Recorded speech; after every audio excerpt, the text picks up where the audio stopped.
Урал түбәһенән карап торам, йырлай көйләй узган юлыма, илем, халкым тиеп, дөрләп янган йөрәгемде услап кулыма.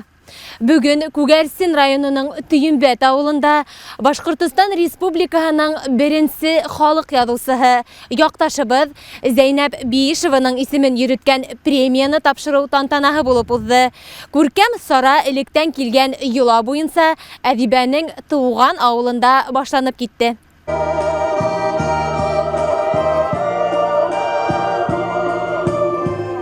Сары алдынан лауреаттар һәм кунактар Мурак башкорт гимназияһында укучылар менән очраштылар.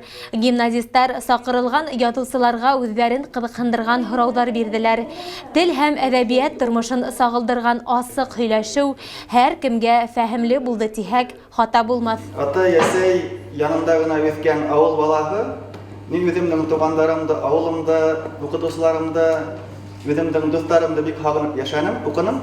Һәм 3нче курска тиклегем хагынып укыным мин. Мин һәр вакыт 3 ел буе әйтә торгайным. Менә әле һезнең ошо мәлдәрегез алда торасак, алда. Менә мин һәр вакыт әйтә торгайным. 3 курс буе бүтән укый алмайм, хагынам кайтып китәм дип.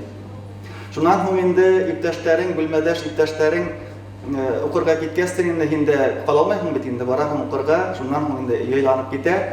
Һәм шуннан һуң мин әйтә торгайным, менә үзем инде җавап бирәм. Нурлан, әгәр менә һин бүген кайтып китсәң авылыңа, 2нче, анда 3нче курстамы, 1нче курста булсың ул. Һине белгәннәр бит әйтмәйләр, менә Нурлан хагынып кайткан дип. Я Нурлан укый алмаенса кайткан. Шуның өчен менә кайтып өйдә ултыра дип әйтәсәк, тәртип менә ошо уй мине 5 ел буе укытты.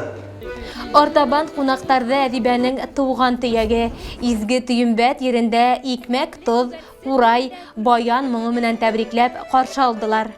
Күгәрсин yerенең данлыклы ул һәм кызлары арасында Зәйнәп Абдулла кызы Биишева аерым урын алып тора. Ул үз иленең тогры патриоты, гомере каһарманлык өлгеһе һәм яшь буын өчен аерылса фәһемле. Уның Төйенбәт авылында урнашкан йорт музее елдан-ел яңа экспонаттар, җиһазлар менән тулылана. Экскурсияга килүчеләр ханы ла арта, китаптары яңыртып бастырыла. Зәйнәп Абдулла кызына арналган йорт музей кумарткаларын һәр кунак зур кызыксыну менән карай.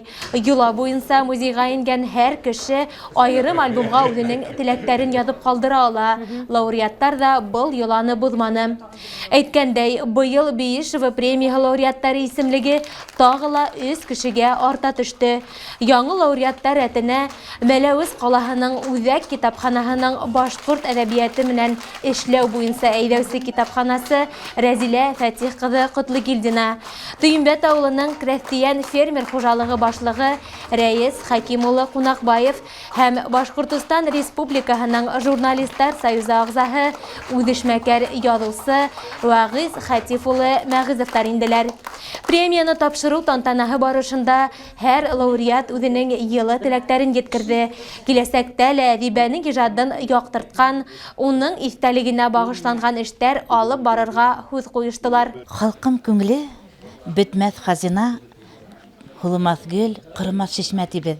Бына бүген халкым күңеленә үзенең әдәбияты менән, рухияты менән һәр вакытта якты күңеле менән нур һипкән әдибәбез, ил шәхесе, ил инәһе Зәйнәп апай Биишеваның премиясына лайык булуыма бик шатмын. Уйдарымдың, хисләремдең, рәхмәтемдең игесеге юк. Иң ихлас рәхмәтләремде район хакимият башлыгына, комиссия агзаларына һәм минең эшмәкәрлегемде, ижадымды, хезмәтемде, ил алдында булган бәләкәй генә хезмәтемде зурлаган бөтә Башкортстан халкына дип әйтәм килә. Чөнки был минең Зәйнәп Биишева премиясына дәгъва итүемде күптәр хупланылар.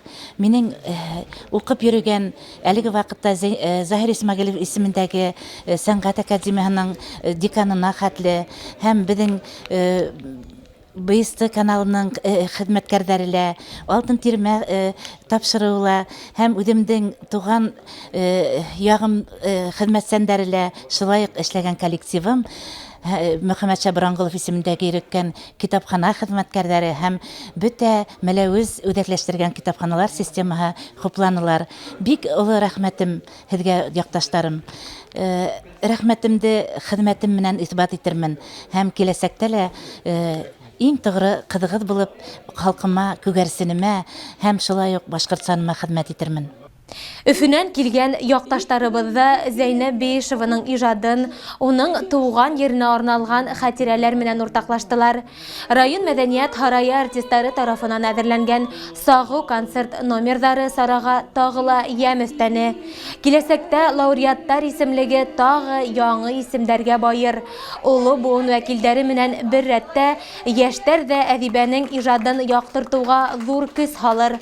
Уның рухын барлар, күгәрсен ерен данлар тигән өмөттә ҡалабыҙ. Минең был ябай ғына хеҙмәтемде район хакимиәтенә һәм был премияны ҡараған комиссия ағзаларына ҙур рәхмәтемде белдерәмен. Ысынлап та әйтеп киткәндә, был хеҙмәтемде мин ауылдаштарым, шул ауылда күтәреп, Зәйнәп инәйебеҙҙең рухын, аның эшләгән эштәрен күтәреп ҡарап торған ауылдаштарыма рәхмәтемде белдерәмен.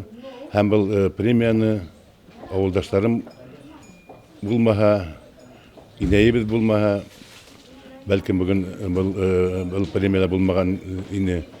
Шуға ысынлап та искә төшкәндә инәйебеҙҙең шундай ил инәһе булып, яҡын көнсығышта беренсе трилогия яҙған хатын булараҡ беҙ аны менән ғорурланабыҙ. Һәм аның премияһын алыу минең өсөн бигерәк тә ғорурлыҡ. Мин шуның өсөн ауылдаштарыма рәхмәт әйтәмен. Хәҙер ошо премияны мин иптәшем Гөлшат Ҡунаҡбаева башлаған эште ауылдаштарыбыҙҙың алдыңғы ошонда йәшәп, ошонда ғүмер кисергән ауылдаштарымдың иҫтәлегенә һәм аларҙы йәш быуынды тәрбиәләү өсөн мөйөш ауылымдың алдыңғы шәхестәре, ауылымдың арҙаҡлы шәхестәре тигән мөйөш булдырамын. Һәм был премияны мин шуға бағышлайым.